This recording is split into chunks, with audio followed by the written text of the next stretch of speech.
الحمد لله رب العالمين والصلاة والسلام على أشرف الأنبياء والمرسلين وعلى آله وأصحابه أجمعين ومن تبعهم بإحسان إلى يوم الدين. أما بعد فأعوذ بالله من الشيطان الرجيم. بسم الله الرحمن الرحيم. وَلَهُنَّ مِثْلُ الَّذِي عَلَيْهِنَّ بِالْمَعْرُوفِ وَلِلرِّجَالِ عَلَيْهِنَّ دَرَجَةٌ. محترم حضرات اور پردہ نشین خواتین اسلام، اللہ تبارک و تعالیٰ کا مجھ پر اور آپ سبھی حضرات اور خواتین پر ایک انتہا فضل و احسان ہے کہ اس نے اللہ تعالیٰ کے ساتھ میں اکٹھا ہو کر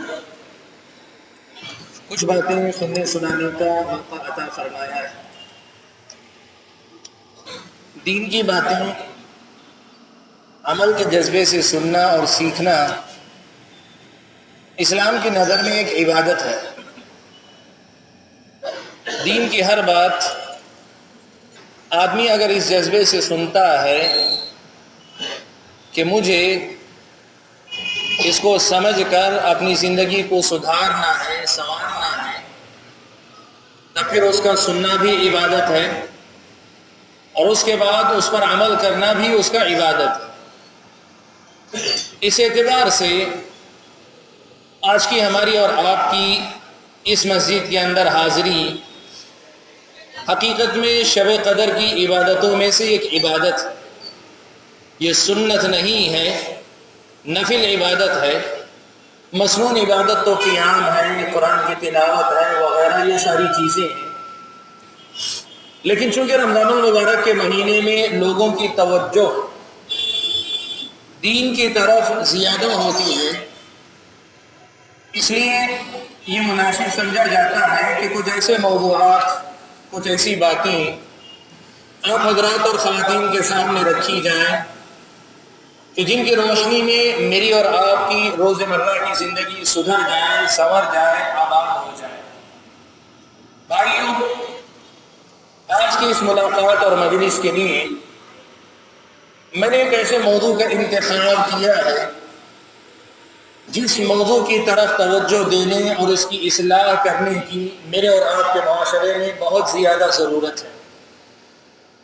آج جو آیت کریمہ میں نے آپ حضرات کے سامنے حمد و صلوات کے بعد پڑھی ہے، اس میں اللہ تبارک و تعالیٰ نے میاں بیوی کے باہمی مسائل سے متعلق کچھ ہدایات دی.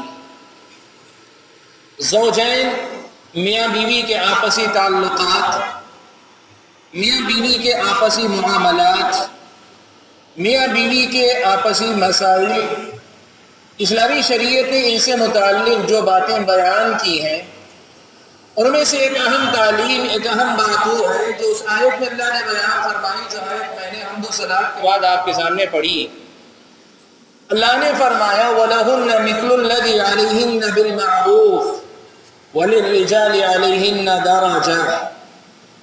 کیا خواتین پر عرف کے مطابق یا نیکی کے باب میں جس طرح ان پر ذمہ داریاں، ان پر حق واجب ہیں، ایسے ہی ان کے حق بھی دوسروں پر واجب ہیں. وَلِلرِّجَالِ عَلَيْهِنَّ دَرَجَةٌ.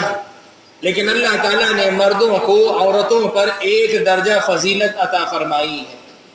حاضرین گرامی، اس آیت میں اللہ تعالیٰ نے 3 بڑی باتیں بیان فرمائی. میں ان باتوں کی وضاحت کرنے سے پہلے آپ حضرات کے سامنے میاں بیوی کا جو رشتہ ہے اس کی اہمیت اور افادیت پر کچھ باتیں رکھنا چاہتا ہوں. بھائیو دیکھو، کچھ رشتے ایسے ہیں جو انسان کی مرضی کا اس میں کوئی دخل نہیں. جیسے ماں بیٹے کا رشتہ ہے، کوئی اپنی مرضی سے وہ رشتہ قائم نہیں کرتا، اللہ تبارک و تعالیٰ وہ رشتہ خود بخود قائم کرتے. بھائی بہن کا رشتہ ہے، اس میں انسان کا کوئی عمل دخل نہیں ہے. اللہ جس کو جس کا بھائی بنا دے، جس کو جس کی بہن بنا دے، یہ اللہ تعالیٰ کی مرضی، اللہ تعالیٰ کا فیصلہ ہے. جس طرح یہ رشتے انسان کی مرضی کے بغیر ہوتے ہیں، بالکل یہ رشتے پائیدار بھی ہوتے ہیں، آدمی چاہ کر اس رشتے کو ختم نہیں کر سکتا۔ کل سے اگر کوئی آدمی کہے کہ تم میری ماں نہیں تو ایسا نہیں ہوگا کہ وہ ماں نہیں رہ جائے گی، کوئی کہے کل سے تم میرا بیٹا نہیں ہے تو ایسا نہیں کہ وہ بیٹا نہیں رہ جائے گا۔ ماں ماں ہے، باپ باپ ہے، بیٹا بیٹا ہے، یہ فطری رشتے ہیں۔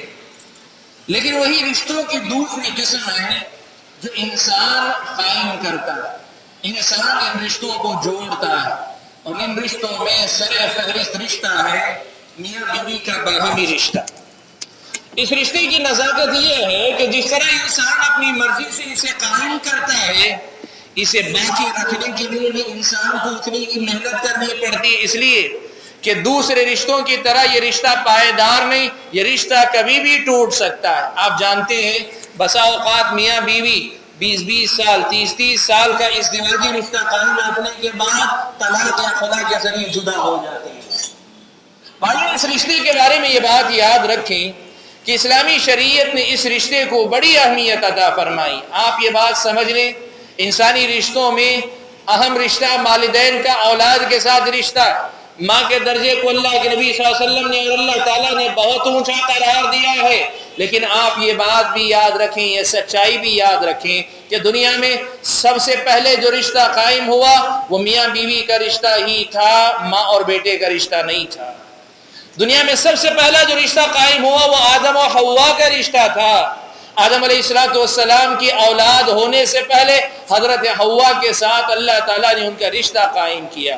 خود حضرت آدم کی پسلی سے حضرت حوا کو پیدا کر کے اللہ تبارک و تعالیٰ نے اس رشتے کی بنیاد رکھی۔ تو دنیا کے رشتوں میں سب سے پہلا رشتہ ہے میاں بیوی کا رشتہ، اور وہیں اس رشتے کی یہ بھی خوبی ہے کہ مر جانے کے بعد، انتقال کر جانے کے بعد، اس دنیا سے رخصت ہو جانے کے بعد، آخرت میں جب سب اٹھائے جائیں گے سبھی رشتے ختم ہو جائیں گے، لیکن میاں بیوی کا رشتہ ہی ایک ایسا رشتہ ہے جو بعض حالات میں وہاں بھی برقرار رہتا ہے۔ حضرت بیہقی کی روایت ہے، حضرت حذیفہ بن یمان رضی اللہ تعالیٰ عنہ کا یہ اثر، یہ روایت نقل کی گئی ہے کہ حضرت حذیفہ نے اپنی بیوی سے کہا کہ دیکھو، اگر تم چاہتی ہو کہ جنت میں بھی تم میری بیوی کی حیثیت سے برقرار رہو، تم چاہتی ہو کہ جنت میں بھی میری بیوی بن کر رہو، تو تم ایک کام کرنا کہ میرے انتقال کے بعد تم دوبارہ کسی مرد سے شادی نہ کرنا۔ کیوں؟ اس لیے کہ اللہ کے نبی صلی اللہ علیہ وسلم نے بتایا کہ عورت جس مرد کے نکاح میں سب سے اخیر میں رہے گی، اگر وہ مرد اور عورت دونوں کے دونوں جنت میں گئے تو وہ بیوی وہاں بھی بیوی کی حیثیت سے برقرار رہے گی۔ حضرت حذیفہ نے اپنی بات کی دلیل کے لیے بیان فرمایا، کہا کہ اسی لیے اللہ تبارک و تعالیٰ نے اللہ کے نبی کی بیویوں سے نبی کی زندگی کے بعد شادی کو حرام قرار دیا۔ کیوں؟ اس لیے کہ قیامت میں یہ بیویاں اللہ کے نبی کی آخرت میں بھی بیویاں بننے والی ہیں۔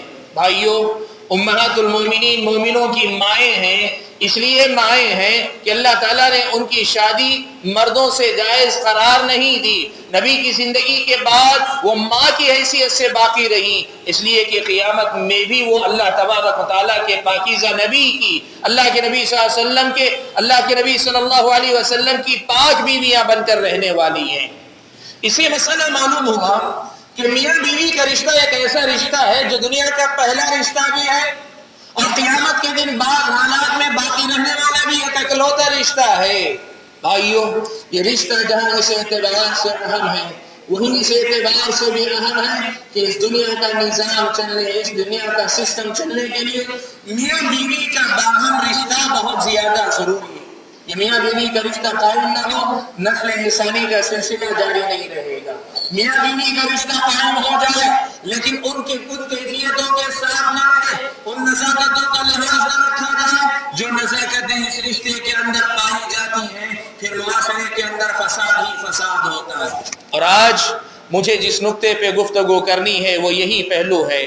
میرے بھائیوں، آج میرے اور آپ کے معاشرے میں بہت کم میاں بیوی ایسے رہ گئے ہیں جن کے رشتے کی بنیاد محبت پر قائم ہوئی اور محبت پر باقی ہے، ورنہ آج یہ صورتحال ہے کہ شوہر کو بیوی پسند رہی، بیوی کو شوہر پسند رہی، شوہر اور بیوی ایک دوسرے کے ساتھ مجبوری کی وجہ سے زندگی گزار رہے ہیں، ایک دوسرے کے ساتھ سمجھوتا کر کے گزار رہے، ورنہ اگر ان کو اختیار مل جائے بیوی شوہر کے ساتھ رہنے کے لیے تیار نہیں، شوہر اپنی بیوی کو اپنے ساتھ رکھنے کے لیے تیار نہیں۔ کتنے ایسے رشتے آپ کو چاہیے میاں بیوی صرف اس لیے ساتھ ہیں کہ کہیں بچوں کا مستقبل تباہ نہ ہو جائے، بچے نہ ہوتے تو وہ کبھی کیا الگ ہو جاتے۔ ایسا کیوں ہے؟ ایسا کیوں ہے کہ جو رشتہ اللہ تعالیٰ نے اتنا معتبر رشتہ بنایا ہے، جس رشتے کو اللہ نے سب سے پہلا رشتہ بنایا، جس رشتے کو اللہ تعالیٰ نے قیامت میں باقی رہنے والا رشتہ بنایا ہے، وہ رشتہ آج اتنا نازک کیوں ہو گیا؟ آج وہ رشتہ ایسا کیوں ہو گیا کہ لوگ اس رشتے کے سلسلے میں زیادہ فکر مند نہیں یا فکر مند ہے، کچھ حیثیت سے فکر مند ہے۔ شوہر کو شکایت یہ ہے کہ میری بیوی اچھی نہیں، اور بیوی کو شکایت ہے کہ شوہر اچھا نہیں، اور اگر دونوں کی سنیں پتہ یہ چلتا ہے کہ دونوں کی دونوں اپنی جگہ پہ غلط ہے، بیوی کے حق میں شوہر صحیح نہیں ہے، شوہر کے حق میں بیوی صحیح نہیں۔ ایسا کیوں ہوگا بھائیوں؟ اس کی وجوہات کئی ہو سکتی، لیکن چونکہ میرا اپنا موضوع آج اتنا طویل نہیں ہے کہ میں آپ کے سامنے ساری باتیں کھول کر رکھوں، ساری باتوں کی تفصیل رکھوں، اس لیے میں صرف اس پہلو پر آپ کے سامنے گفتگو کرنا چاہتا ہوں کہ آج اس مسلم سماج، اس مسلم سوسائٹی کے اندر اصلاح کے لیے، لوگوں کے معاشرتی زندگی کے سدھار کے لیے، لوگوں کے معاملات کے سدھار کے لیے ضروری ہے کہ میاں بیوی باہم ایک دوسرے کے حقوق کو پہچان کر، ایک دوسرے کی قدر و قیمت کا اندازہ لگا کر، ایک دوسرے کے ساتھ اللہ کی بندگی کے جذبے سے زندگی گزارنے کی کوشش کریں۔ آج معاملہ یہ ہے، بگاڑ کیوں ہے، جھگڑے کیوں ہیں، ناراضگیاں کیوں ہیں، ناچاقی کیوں ہیں، ایک دوسرے کو برداشت کرنے کے لیے تیار کیوں نہیں ہے؟ اس لیے کہ شوہر چاہتا ہے کہ بیوی اس کی شرطوں پر اس کے سامنے زندگی گزارے، اور بیوی چاہتی ہے کہ شوہر اس کی مرضی کے مطابق اس کے ساتھ سلوک کرے۔ آج ہمارے معاشرے کا مسئلہ کیا ہے؟ بیوی چاہتی ہے کہ شوہر بالکل ویسے رہے جیسے بیوی کی پسند ہے، اور شوہر چاہتا ہے کہ بیوی اس کے اشاروں پہ ویسی ہی زندگی گزارے جیسے شوہر کی اپنی زندگی ہے۔ یہاں بات انا کی ہے، یہاں بات اپنی بات منوانے کی ہے، یہاں بات اپنی بات کو اونچا رکھنے کی ہے۔ میں اسی لیے آج آپ حضرات اور خواتین کے سامنے یہ بات رکھنا چاہتا ہوں کہ آپ اور میں مسلمان ہیں، یہ رشتہ صرف میری اور آپ کی زندگی میں ویسٹرن کلچر میں جیسے سمجھا جاتا ہے ویسے رشتہ نہیں ہے۔ مغربی دنیا میں میاں بیوی کے رشتے کو جس نظر سے دیکھا جاتا ہے، اسلام کی نظر میں یہ رشتہ ویسا رشتہ نہیں ہے۔ مغربی دنیا کیا سمجھتی ہے؟ دنیا میں آج میاں بیوی کے رشتے کو مرد اور عورت کی فطری ضرورت کو پورا کرنے کا صرف ایک ذریعہ سمجھا گیا۔ آج لوگ یہ سمجھتے ہیں شادی بھی اس لیے ہے کہ ایک مرد کو عورت مل جائے، عورت کو مرد مل جائے، اسی لیے آج مغربی دنیا میں شادی بیاہ کا رواج کم ہے، اپنی پسند کے مرد یا عورت کے ساتھ زندگی گزارنے کا مزاج بہت زیادہ ہے۔ وہ باقاعدہ شادی نہیں کیا کرتے، باہم رضامندی سے ایک لڑکا اور لڑکی ایک ساتھ رہتے ہیں، ایک دوسرے کی ضرورت پوری کرتے ہیں، اس ضرورت کو پورا کرنے کے بعد بیوی پر مرد کا، عورت پر مرد کا کسی قسم کا حق نہیں، اور مرد پر عورت کا کسی قسم کا حق نہیں، دونوں ایک دوسرے سے آزاد۔ عورت کی مصروفیات کیا ہے؟ شوہر کو زبان کھولنے کا حق نہیں۔ مرد کی کیا مصروفیات ہے؟ عورت کو زبان کھولنے کا حق نہیں۔ وہاں کی زندگی یہ ہے کہ مرد اور عورت ایک دوسرے کی فطری ضرورت کو پورا کرنے کے لیے، اور جب یہ ضرورت نکاح کے بغیر ہی پوری ہو جاتی ہے تو نکاح کر کے کیوں خواہ اپنی جنجال پالے؟ اس لیے مغربی دنیا یہ سمجھتی ہے کہ دوستی، یہ پیار اور محبت، عشق اور معاشقہ، یہی ایک مرد کی ایک عورت سے، ایک عورت کی ایک مرد سے تعلقات کی بنیاد ہے، اس کے علاوہ اور کچھ نہیں۔ میرے بھائیوں، اسلام کی نظر میں میاں بیوی کا رشتہ، اسلام کی نظر میں میاں بیوی کا باہم تعلق، اسلام کی نظر میں میاں بیوی کے باہمی معاملات، اسلام کی نظر میں میاں بیوی کا ایک ساتھ رہنا، یہ صرف ایک دوسرے کی ضرورت کو پورا کرنے کے لیے نہیں ہے، بلکہ اسلام یہ بات بتاتا ہے، سمجھاتا ہے کہ تمہاری اپنی زندگی کو اللہ تبارک و تعالیٰ نے تمہاری اپنی بندگی کا حصہ بنایا ہوا ہے۔ ایک شوہر اگر اپنی بیوی کے ساتھ اچھا رہتا ہے وہ اللہ تعالیٰ کا اچھا بندہ ہے۔ ایک شوہر اگر اپنی بیوی کے ساتھ برا سلوک کرتا ہے وہ شوہر برا انسان ہے۔ بالکل اسی طرح ایک بیوی اپنے شوہر کے ساتھ اچھے انداز میں زندگی گزارتی ہے وہ اللہ تعالیٰ کی نیک بندی ہے، اور وہ ایک بیوی اگر اپنے شوہر برا سلوک کرتی ہے وہ عورت اللہ تعالیٰ کی نظر میں بری عورت ہے۔ آپ سنیں اللہ کے نبی صلی اللہ علیہ وسلم نے فرمایا خیرکم خیرکم لأہلی وانا خیرکم لأہلی، تم میں سب سے بہتر مرد وہ ہے، تم میں سب سے بہتر آدمی وہ ہے جو اپنی بیوی کے حق میں اچھا ہو۔ سبحان اللہ، بیوی کے حق میں اچھا ہونا اللہ کے پاس اچھا ہونے کی علامت ہے۔ اور اس کے مقابلے میں اللہ کے نبی صلی اللہ علیہ وسلم نے یہ بھی بیان فرمایا کہا لَقَدْ طَافَ بِآلِ مُحَمَّدٍ النِّسَاءُ، محمد صلی اللہ علیہ وسلم کے گھرانے میں کچھ عورتیں محمد صلی اللہ علیہ وسلم کے گھر کی عورتوں کے پاس اپنے شوہروں کی شکایت لے کر پہنچی ہیں۔ اللہ کے نبی نے اس کا تذکرہ کرنے کے بعد کہا وَاللَّهِ مَا هَؤُلَاءِ بِخِيَارِكُمْ، جن کی بیویاں ان کے شوہروں کی شکایت لے کر محمد کے گھرانے تک پہنچی ہیں، تم میں سے یہ لوگ اچھے لوگ نہیں ہیں۔ سبحان اللہ۔ اور دیکھو اللہ کے نبی نے کہا تم اگر اپنی بیویوں کے ساتھ اچھے ہو تو ہمارے نزدیک اچھے ہیں، اللہ تعالیٰ کے نزدیک اچھے، شریعت کے نظر میں اچھے، اور اللہ کے نبی صلی اللہ علیہ وسلم کی نظر میں اچھے۔ خیرکم خیرکم لأہلی، اور اگر بیویوں کے ساتھ تمہارا سلوک صحیح نہیں، تم بیویوں کے ساتھ بہتر معاملہ نہیں کر سکتے، ما هؤلاء بخیارکم، یہ تم میں سے اچھے لوگ نہیں، یہ اچھے مسلمان نہیں، یہ اچھے لوگ نہیں، اللہ کے اچھے بندے نہیں۔ یہ بات اللہ کے نبی صلی اللہ علیہ وسلم نے بیان فرمائی، اور یہی بات اللہ کے نبی صلی اللہ علیہ وسلم نے عورتوں سے بھی کہی۔ اللہ کے نبی صلی اللہ علیہ وسلم نے یہ بات بیان فرمائی، کہا اللہ کے نبی صلی اللہ علیہ وسلم نے اگر کسی عورت، ام سلمہ رضی اللہ تعالیٰ عنہا بھی ہے کہتی ہے اگر کسی عورت کو اس حالت میں موت آ جائے کہ اس کا شوہر اس سے راضی ہے تو ایسی عورت جنتی عورت ہے۔ شوہر اگر راضی ہے، شوہر کی رضامندی کی حالت میں اگر تمہیں موت آ رہی ہے تب پھر تم جنتی عورت ہو۔ یہ بات اللہ کے نبی نے بیان فرمائی، اور وہی اللہ کے نبی صلی اللہ علیہ وسلم نے یہ بھی بیان فرمایا کہا کہ اگر کسی عورت سے اس کا شوہر رات میں ناراض ہو جاتا ہے اور وہ عورت شوہر کی ناراضگی کی حالت ہی میں رات گزارتی ہے، اللہ کے نبی نے فرمایا ساری رات فرشتے ایسی عورت پر لعنت بھیجتے رہتے ہیں۔ میری ماں بہنوں اور میری بھائیوں، میں نے دونوں پہلو آپ کے سامنے رکھے۔ جو مرد اپنی بیوی کے ساتھ اچھا ہے وہ اللہ کے پاس اچھا ہے، جو مرد اپنی بیوی کے ساتھ اچھا نہیں وہ اللہ کی نظر میں اچھا مرد نہیں، اور جو عورت اپنے شوہر کے ساتھ اچھی ہے وہ عورت اللہ کے پاس بھی اچھی ہے، اور جو عورت اپنے شوہر کی نظر میں اچھی نہیں ہے وہ شوہر اللہ تعالیٰ کے پاس بھی اچھی نہیں ہے۔ اسلام کی نظر میں میاں بیوی کا باہمی رشتہ یہ صرف باہمی رشتہ ہی نہیں ہے، اللہ تعالیٰ نے اس سے بہت سے مسائل جوڑ کے رکھے۔ کم از کم جو مسئلہ ہے وہ یہ کہ ایک دوسرے کے لیے آزمائش ہے، ایک دوسرے کے لیے جنت اور جہنم تک پہنچنے کا ذریعہ ہے۔ آج ضرورت اس بات کی ہے کہ مسلم سماج کے اندر، مسلم معاشرے کے اندر مرد اور عورت میاں بیوی کے رشتے کی اہمیت کو سمجھے۔ آج افسوس اسی کا ہم نے یہ سمجھ رکھا ہے کہ عورت اپنے ماں باپ کو چھوڑ کر، اپنے گھر بار کو چھوڑ کر، اپنا سب کو چھوڑ کر ہمارے گھر چلی جاتی ہے۔ اب اس کا باپ نہیں رہ گیا، اس کے بھائی شادی کر کے گھر آباد کرنے کے، اب یہ عورت واپس پلٹ کر جانا چاہے گی، واپس لوٹ کر جانا چاہے گی تو کوئی اسے لینے پالنے والا نہیں، تو گویا وہ عورت ہمارے سامنے مجبور ہے، ہم اس کی گویا مجبوری ہے، ہم نے یہ سمجھ لیا ہے اب اس عورت کے ساتھ جیسا چاہے ہم لوگ سلوک کر سکتے ہیں۔ اور وہی عورتوں کی طرف سے بھی یہ زبردستی ہے، وہ یہ سمجھنے لگتی ہے کہ آج قانون کے ہاتھ بڑے لمبے ہیں، ڈوری کیس، فلاں مسائل ہے، اس لیے شوہر کو اپنی انگلیوں پہ نچائیں گی، شوہر اگر ہماری مرضی کے مطابق نہیں چلے گا بھائیوں کو بولیں گی، بھائیوں کے دوست گنڈے ہوں تو ان کو بلائیں گی، اگر بس چلے گا تو پولیس اسٹیشن میں کمپلینٹ کریں گی، مرد کو اپنی انگلیوں پہ نچائیں گی یا پھر کورٹ کچہری کے چکر میں لگا کے اسے برباد کرے گی۔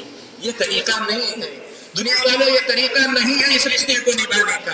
یہ رشتہ بڑا معتبر رشتہ ہے، یہ رشتہ بڑا محترم رشتہ ہے، یہ رشتہ بڑا نازک رشتہ ہے۔ اس رشتے کی قدر کرو، اس رشتے کو پہچانو اور اس رشتے کی نزاکتوں کا خیال رکھنے کی کوشش کرو۔ اللہ تبارک و تعالیٰ نے اس رشتے میں بڑا خیر رکھا ہے، بڑی برکت رکھی ہے، اللہ نے بڑا حسن رکھا ہے، اللہ تعالیٰ نے بڑا لطف رکھا ہے، اللہ تبارک و تعالیٰ نے زندگی کی خوبصورتی رکھی ہے، اللہ تبارک و تعالیٰ نے اس کے اندر دنیا اور آخرت کی بھلائی رکھی ہے۔ اس رشتے کی قدر و قیمت کو پہچانا، اور یہ بات یاد رکھو یہ عورت ہمارے پاس ہے، وہ ہمارے پاس امانت ہے۔ یہ شوہر اگر ہماری زندگی میں ہے، شوہر ہماری زندگی میں امانت ہے، رب کی دی ہوئی امانت ہے۔ اس امانت کا تقاضا یہ ہے کہ ہم پوری طریقے سے حفاظت کریں گے۔ ایک شوہر بیوی اور بیوی کے حقوق کی حفاظت کرے گا، ایک بیوی شوہر اور شوہر کے حقوق کی حفاظت کرے گی۔ یہ آج کے معاشرے کی بہت بڑی ضرورت ہے۔ میرے بھائیوں، میرے اس موضوع کو چھیڑنے کا مقصد کیا ہے؟ معاشرے کے بہت سے مسائل ایسے سامنے آتے ہیں جن کے نتیجے میں اس بات کا یہ رائے قائم کرنا بڑا آسان ہے کہ آج میاں بیوی کے رشتے کو وہ اعتبار لوگ نہیں دے رہے ہیں جو اعتبار اسلامی شریعت کی نظر میں۔ آج ایک عورت شوہر کو اپنی مرضی کے مطابق جلانا چاہتی ہے، ایک شوہر بیوی کو اپنی مرضی کے مطابق جلانا چاہتا ہے۔ بھائیوں، اس مزاج کو بدلو، شریعت اسلامیہ کو جانو۔ شوہر یہ بات جانے کہ بیوی کے متعلق اسلامی شریعت نے اسے کیا باتوں کی ہدایت دی، اسلام نے اسے کن باتوں کا پابند کیا۔ شوہر اپنی جگہ پہ پوری دیانت، پوری محنت، پوری کوشش کے ساتھ ان باتوں کی پابندی کرنے کی کوشش کرے، اور وہی بیوی شوہر سے متعلق اسلامی شریعت کے احکام اور مسائل کو جانے کہ شوہر سے متعلق اللہ نے مجھے کیا باتیں بتائی ہیں، شوہر سے متعلق کن باتوں کی تعلیم دی ہے، اور ان کی پابندی کرنے کی کوشش کرے۔ میں جو میرے پاس بچا ہوا وقت ہے، اس وقت میں آپ کے سامنے اسی موضوع کو واضح کرنا چاہتا ہوں کہ شوہر کے کیا حقوق ہیں، بیوی کے کیا حقوق ہیں۔ کیوں؟ اس لیے کہ آج ایک بڑا مسئلہ یہ ہے کہ شوہر سے عورت بہت سی ایسی چیزوں کا مطالبہ کرتی ہے جس کا حق مطالبہ کرنے کا اسے نہیں ہے، یا شوہر اپنی بیوی سے بہت سی ایسی باتوں کا مطالبہ کرتا ہے جن باتوں کا مطالبہ کرنے کا اسے حق نہیں ہے۔ اگر دونوں اپنے اپنے حق جان لیں گے، اپنے اپنے حدود پہچان لیں گے، اپنے اپنے مسائل کو جان کر ان حدوں میں رہ جائیں گے، پھر یہ رشتہ خیر و برکت والا رشتہ بن جائے گا۔ ان رشتوں کی وجہ سے جو تلخی معاشرے میں آتی ہے وہ تلخی نہیں پیدا ہوگی، یہ رشتے معتبر رشتے بن جائیں گے، پھر سے ان رشتوں کے اندر محبت واپس لوٹ کر آئے گی۔ بھائیوں، مجھے آپ کے سامنے جو باتیں رکھنی ہیں ان باتوں کو میں شروع کرتا ہوں قرآن مجید کی اس آیت کی وضاحت سے، جو آیت میں نے حمد و صلاۃ کے بعد آپ کے سامنے پڑھی۔ اللہ تعالیٰ نے اس آیت میں 3 باتیں بیان فرمائی۔ پہلی بات، اللہ تعالیٰ نے یہ بات بیان فرمائی کہ عورتوں پر مردوں کے حق ہیں، یعنی بیویوں پر شوہروں کے حق ہیں، بیویوں پر شوہروں کے حق ہیں۔ یہ پہلی بات اسلامی شریعت نے بیان کی۔ اور دوسری بات اسلامی شریعت نے یہ بیان کی کہ جس طرح عورتوں پر شوہروں کے حق ہیں، بالکل اسی طرح ان عورتوں کے بھی اپنے شوہروں پر حق ہے۔ معاملہ 2 طرفہ ہے، ایک طرفہ نہیں ہے۔ صرف دینے کی بات نہیں، یہ لینے دینے کی بات ہے، یہ منوانے ٹوبے کی بات ہے۔ 2 طرفہ معاملہ ہے۔ آپ پر کچھ حق ہے، آپ کے کچھ حق ہیں، بیوی پر کچھ حق ہے، بیوی کے کچھ حق ہیں، شوہر پر کچھ حق ہے، شوہر کے کچھ حق ہیں۔ لیکن تیسری بات جو اللہ تعالیٰ نے بیان فرمائی، میری ماؤں بہنوں، یہاں سے میں اپنے موضوع کی حقیقت میں ابتدا کر رہا ہوں۔ اللہ تعالیٰ نے فرمایا وَلِلرِّجَالِ عَلَيْهِنَّ دَرَجَةٌ، اللہ تبارک و تعالیٰ نے مردوں کو عورتوں پر ایک درجہ عطا فرمایا۔ مردوں کو اللہ تبارک و تعالیٰ نے عورتوں کے مقابلے میں ایک درجہ بلندی عطا فرمائی ہے، ایک درجہ اونچا عطا فرمایا ہے، جو اللہ تعالیٰ بہتر جانتے۔ اس کائنات کے بنانے والے اللہ تعالیٰ ہے۔ آپ کو مرد، کسی کو عورت، کسی کو عورت، کسی کو مرد اللہ ہی نے بنایا ہے۔ ہم اپنی مرضی سے مرد نہیں ہوئے اور آپ اپنی مرضی سے عورت نہیں ہوئی۔ اللہ نے جس کو مرد بنانا چاہا مرد بنایا، جس کو عورت بنانا چاہا اسی نے بنایا، اور اسی نے یہ طے کیا کہ مردوں کو اللہ تعالیٰ نے عورتوں کے مقابلے میں ایک درجہ اونچا عطا کیا ہے۔ یہاں سب سے پہلی سچائی ایک مومن عورت کو جو تسلیم کرنی چاہیے وہ یہ کہ وہ کبھی مغربی کلچر، ویسٹرن کلچر کی اس نعرے کو اپنا نعرہ نہ بنائے کہ مرد اور عورت دونوں کے دونوں برابر ہیں، دونوں کو برابر کا درجہ ملنا چاہیے۔ یہ بات کبھی کسی مسلمان عورت کے دماغ میں نہیں آنی چاہیے۔ میری ماں بہنوں، یہ بات یاد رکھو، مغربی دنیا، ویسٹرن کلچر جو بھی ہے، ویسٹرن دنیا جو بھی ہے، ان کا مطلب یہ ہے ایمان ان کا آخرت پر نہیں۔ وہ مانتے ہیں کہ دنیا ہی سب کچھ ہے، تو ان کو یہ سوال سمجھ میں نہیں آتا کہ کسی مرد کو یہ درجہ اونچا کیوں، جو درجہ مرد کو وہی عورت کو بھی ملنا چاہیے۔ لیکن تم تو ویسے نہیں ہو، تم تو آخرت پر ایمان رکھنے والی ہو، آخرت پر ایمان ہے۔ تم یہ بات جانتی ہو کہ اللہ نے کہا وما ربک بظلام للعبید، تمہارا رب بندوں پہ ظلم کرنے والا نہیں ہے۔ تو اس کا مطلب یہ ہوا رب کے جتنے حکم ہیں ہر حکم انصاف پر مبنی ہے، اور اگر رب نے کہا مردوں کو اللہ نے ایک درجہ اونچا عطا کیا ہے، یہ بھی عین انصاف ہے، اللہ تعالیٰ کی طرف سے کوئی ظلم اور زبردستی نہیں ہے۔ تم اللہ تعالیٰ کی بندگی کے جذبے سے اس حکم کو تسلیم کرو۔ کیوں؟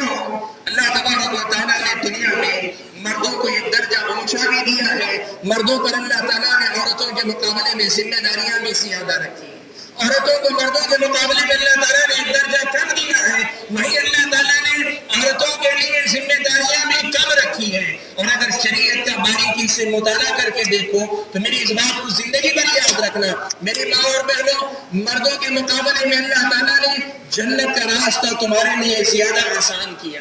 مردوں پر اتنی ذمہ داریاں ہیں کہ ان ذمہ داریوں کو ادا کیے بغیر کوئی مرد جنت تک نہیں پہنچ پاتا۔ ان ذمہ داریوں سے اللہ تعالیٰ نے تمہیں مستثنا رکھا ہے، تم نے الگ رکھا ہے، ان کے بغیر تم جنت کو آسانی سے پہنچ سکتی ہو۔ اس لیے اس مسئلے کو یاد رکھنا، یہ مسئلہ ایسا نہیں ہے کہ اللہ تعالیٰ نے ایک درجہ مردوں کو اونچا دیا تو تم پر ظلم ہو گیا، نہیں، ایک درجہ اونچا دے کر اللہ نے ذمہ داریاں زیادہ رکھی ہے، تمہیں ایک درجہ کم اللہ نے دیا ہے، جنت کا راستہ تمہارے لیے آسان کیا ہے۔ ابو نعیم اصبہانی نے حلیۃ الاولیاء نامی اپنی کتاب میں پیارے نبی صلی اللہ علیہ وسلم کی ایک حدیث نقل فرمائی جو میری اس بات کی تائید کرتی ہے کہ عورتوں کے لیے اللہ تعالیٰ نے جنت کا راستہ بہت آسان کیا ہے۔ اللہ کے نبی فرماتے ہیں المرأة اذا صلت خمسها وصامت شهرها وأطاعت بعلها وأحصنت فرجها فلتدخل من أي أبواب الجنة شاءت۔ اللہ کے نبی نے فرمایا کہ جب عورت 5 وقت نمازوں کی پابندی کر لے، 4 کام اللہ کے نبی نے بیان کرنا کہ عورت 5 وقت نمازوں کی پابندی کر لے، 1 مہینے کے یعنی رمضان کے روزے رکھ لے، اپنے شوہر کی اطاعت و فرما برداری کر لے، اپنی عزت و ناموس کی حفاظت کر لے، 4 کام، نماز، روزہ، شوہر کی اطاعت، اپنی عزت کی حفاظت، 4 کام اگر کوئی عورت کر لیتی ہے فَلْتَدْخُلْ مِنْ أَيِّ أَبْوَابِ الْجَنَّةِ شَاءَتْ، وہ عورت جنت کے جس دروازے سے چاہے داخل ہو جائے۔ سبحان اللہ۔ میری ماں اور بہنوں، ایسی کوئی ضمانت آپ کو مردوں کے تعلق سے نہیں ملے گی۔ اللہ نے ایک درجہ مردوں کو اونچا دیا ہے، اس حقیقت کو تسلیم کرو، اس لیے کہ اللہ تعالیٰ نے کائنات کا نظام چلانے کے لیے مرد کو ایک دائرہ کار رکھا ہے، اس کی ذمہ داریاں رکھی، اسی اعتبار سے اللہ تعالیٰ نے اس پر ذمہ داری بھی رکھی۔ اور اس کا ایک پہلو میں آپ کو بتانا چاہوں گا، عورت پر یہ ذمہ داری نہیں ہے کہ اپنی روزی روٹی کے لیے وہ محنت کرے۔ شادی سے پہلے باپ کی یا بھائیوں کی ذمہ داری ہے، شادی کے بعد شوہر کی ذمہ داری ہے، اور اس کے بعد اگر بڑھاپے میں دیکھیں اولاد کی ذمہ داری ہے کہ وہ عورت کے سارے اخراجات برداشت کرے، لیکن بیوی پر کبھی ذمہ داری نہیں ہے کہ وہ شوہر کی کفالت کرے۔ اللہ کے نبی نے فرمایا مرد اگر محنت کر کے اپنے بیوی بچوں کی روزی روٹی کا انتظام نہیں کرتا وہ گنہگار ہے، وہ گنہگار ہے، اور اس کے گنہگار ہونے کے لیے اتنی ہی بات کافی ہے۔ لیکن ایسی کوئی ذمہ داری اللہ تعالیٰ نے عورتوں پہ نہیں ڈالی کہ عورت اگر اپنے شوہر پہ خرچ نہ کرے یا اپنے بچوں پہ خرچ نہ کرے تو وہ جہنمی ہوگی یا گنہگار ہوگی، ایسی کوئی بات آپ کو اسلامی شریعت میں نہیں ملے گی۔ میری ماں اور بہنوں، سب سے پہلی بات اس حقیقت کو تسلیم کرو کہ رب کا جو بھی حکم ہے اس جذبے سے نہ نبھاؤ کہ شوہر میرے مقابلے میں اونچا ہو گیا، میں ہار گئی وہ جیت گیا، میں نیچے ہو گئی وہ اونچا ہو گیا، وہ برتر ہے میں کمتر ہوں، نہیں۔ آپ اسی جذبے سے سارے احکام کو تسلیم کرو کہ ان میں کا ہر حکم اللہ تعالیٰ کا دیا ہوا حکم ہے، اللہ تعالیٰ کی تعلیم ہے، اللہ تعالیٰ کی ہدایت ہے، اللہ تعالیٰ کی تعلیم کو اپناؤ گی، بندگی کے جذبے سے اپناؤ گی، ثواب ہی ثواب ملے گا۔ اور اگر تم ناپسند کرو گی تو صرف شوہر کی ناراضگی کی بات نہیں بلکہ اللہ تعالیٰ کی ناراضگی کی بات ہے۔ میری ماں اور بہنوں، یہ سب سے پہلا مسئلہ ہے جو مجھے آپ کے سامنے بیان کرنا تھا۔ اب میں آپ کے سامنے شوہر اور بیوی کے حقوق کیا ہے، نمبر وار کچھ حقوق گنانا چاہتا ہوں۔ سب سے پہلے چونکہ اللہ تعالیٰ نے کہا مردوں کو یہ درجہ اللہ تعالیٰ نے عطا فرمایا ہے، میں شوہروں کے حقوق کا تذکرہ کرنا چاہوں گا۔ اور یہ بات آپ کو بتا دوں، ہمارے معاشرے کا ایک مزاج ہے، ہمارے معاشرے میں لوگوں کا ایک انداز ہے، ایک سوچ ہے، وہ کیا ہے، اگر شوہر کے حقوق بیان ہوں گے شوہر بڑی توجہ سے سنیں گے، اس لیے کہ ان کو اپنی بیوی کا محاسبہ کرنا ہے، بیوی کتنا دے رہی ہے کتنا نہیں دے رہی، اور کل بیوی کو بتانا ہے دیکھو تم میری مخالفت کرتی ہو، میرا فلاں حق نہیں دیتی ہو، شوہر بڑی توجہ سے سنے گا، اور وہی بیوی کے حق بیان ہوں گے عورتیں بڑی توجہ سے سنیں گی، اس لیے کہ ان کو اپنے شوہر کا حساب و کتاب لینا ہے، شوہر مجھے کیا دے رہا ہے کیا نہیں دے رہا ہے، کہاں ظلم کر رہا ہے کہاں زبردستی کر رہا ہے۔ مسلمانوں یہ مومنوں کا شیوا نہیں، مومنوں کا طریقہ نہیں، طریقہ یہ ہے شوہر کے جب حقوق بیان ہو عورت دل کھول کر سنے، کان کھول کر نہیں، دل کھول کر سنے، اپنے دل و دماغ میں ان باتوں کو بٹھائے، اور جب عورتوں کے حقوق کا تذکرہ ہے تو مرد اپنے کان کھول کر سنے۔ کیوں؟ شوہر کے حقوق بیان کر کے عورتوں کی تربیت کرنا ہے کہ عورتیں اپنا جائزہ لیں اور ان حقوق کو ادا کرنے کی کوشش کریں، اور بیویوں کے حقوق بیان کر کے مردوں کی اصلاح کرنی ہے کہ مرد اپنے حقوق کو پہچانے کہ عورتوں کے سلسلے میں وہ کہاں کہاں کوتاہی کر رہے ہیں۔ اور آج میں یہی بات آپ کے سامنے بھی کرنے جا رہا ہوں، میں جب مردوں کے حقوق بیان کر رہا ہوں، مرد نہ سنے کوئی فرق نہیں پڑے گا، لیکن ہر عورت اپنے کان کھول کر اپنا دل و دماغ کھول کر سنے، اور جب عورتوں کے حقوق بیان ہوں گے عورتیں نہ سنیں کوئی حرج نہیں، لیکن مرد کان کھول کر سنیں، اپنے نفس کا جائزہ لینے کی کوشش کریں۔ بھائیو میں اپنی گفتگو شروع کر رہا ہوں مردوں کے حقوق سے۔ بیوی پر اپنے شوہر کے کیا حق واجب ہوتے ہیں، ان میں سے سب سے پہلا حق ہے شوہر کی اطاعت اور فرما برداری۔ بیوی پر یہ حق ہے، یہ واجب ہے، یہ ضروری ہے کہ وہ اپنے شوہر کی اطاعت و فرما برداری کرے۔ اطاعت و فرما برداری ایسی نہیں ہے، بعض عورتیں سمجھتی ہیں شوہر جب تک میری بات سنے گا تب تک میں شوہر کی بات سنوں گی، اگر شوہر میری کوئی بات نہیں سنے گا تو میں اس کی بات نہیں سنوں گی۔ یہ ضابطہ نہیں، یہ قانون نہیں، قانون یہ ہے کہ شوہر کے ہر بات کی اطاعت آپ پر واجب ہے، اللہ کے شوہر کسی ایسی بات کا حکم دے جس حکم میں اللہ تعالیٰ کے حکم کی نافرمانی ہو، شریعت کی خلاف ورزی ہو، یا پھر شوہر ایسی کسی بات کا حکم دے جس میں آپ پر ظلم اور زبردستی ہو، ایسی صورت میں شوہر کی اطاعت آپ پر واجب نہیں، ورنہ اس سے ہٹ کر شوہر کی ہر بات کو ماننا، اس کی بات کو تسلیم کرنا، اس کی فرما برداری کرنا، اس کی بات کو قبول کرنا، در حقیقت اللہ تبارک و تعالیٰ کی فرما برداری کرتا ہے۔ قرآن مجید میں اللہ تعالیٰ نے بیان فرمایا، کہا الرجال قوامون علی النساء، الرجال قوامون علی النساء، اللہ تعالیٰ نے مردوں کو عورتوں پر ذمہ دار بنایا ہے۔ حضرت ابن عباس رضی اللہ تعالیٰ عنہ بیان فرماتے ہیں جعلهم امراء علیہم، اللہ تعالیٰ نے مردوں کو عورتوں کا امیر مقرر کیا ہے، عورتوں کا ذمہ دار مقرر کیا ہے، جس طرح امیر کی اطاعت ضروری ہوتی ہے، عورتوں کے لیے ضروری ہے کہ وہ اپنے شوہروں کی اطاعت کیا کریں۔ میری ماں اور بہنوں، یہ بات بظاہر آپ کو عجیب لگے گی کہ عورت کی بات سننے کا حکم مردوں کو نہیں ہے، لیکن مردوں کی بات سننے کا عورتوں کو حکم ہے۔ میری ماں اور بہنوں، میں ایک بات آپ کو بتاؤں، اس مرد کی ایک طاقت بھی ہے، ایک کمزوری بھی ہے۔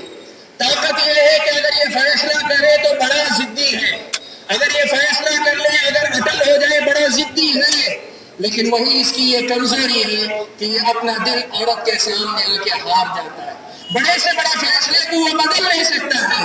اس اطاعت کے راز کو آپ سمجھنا، اگر عورت شروع میں اپنے شوہر کی اطاعت کر لے گی، اپنے شوہر کو راضی کر لے گی، اپنے شوہر کو یہ احساس دلا دے گی کہ وہ اطاعت و فرما برداری کرنے والی ہے، تب پھر ایسی عورت بڑی آسانی کے ساتھ اپنے شوہر سے اپنے مطلب کی باتیں منوا سکتی ہے۔ اور میں سمجھتا ہوں آپ عورتیں میری اس گفتگو سے زیادہ آپ تجربے کار ہیں اپنے شوہروں کے ساتھ معاملہ کر کے۔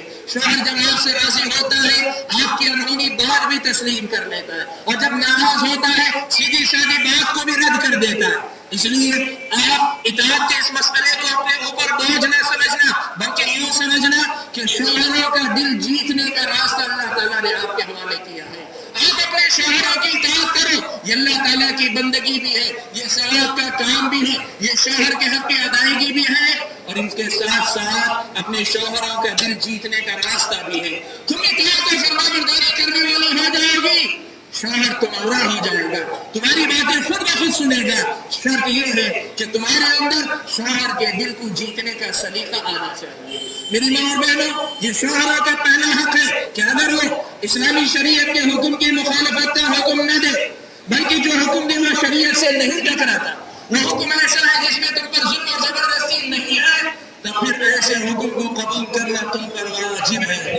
اور اگر تم نے نہیں قبول کیا، شوہر کے حق تلفی بھی ہے، اللہ کی نافرمانی بھی ہے، گناہ بھی ہے، اور تمہاری سرکشی بھی ہے، تمہاری سرکشی بھی ہے اگر تم نے شوہر کی اطاعت و فرما برداری نہیں کی۔ یہ پہلا حق ہے جو کسی شوہر کا کسی بیوی پر واجب ہوتا ہے۔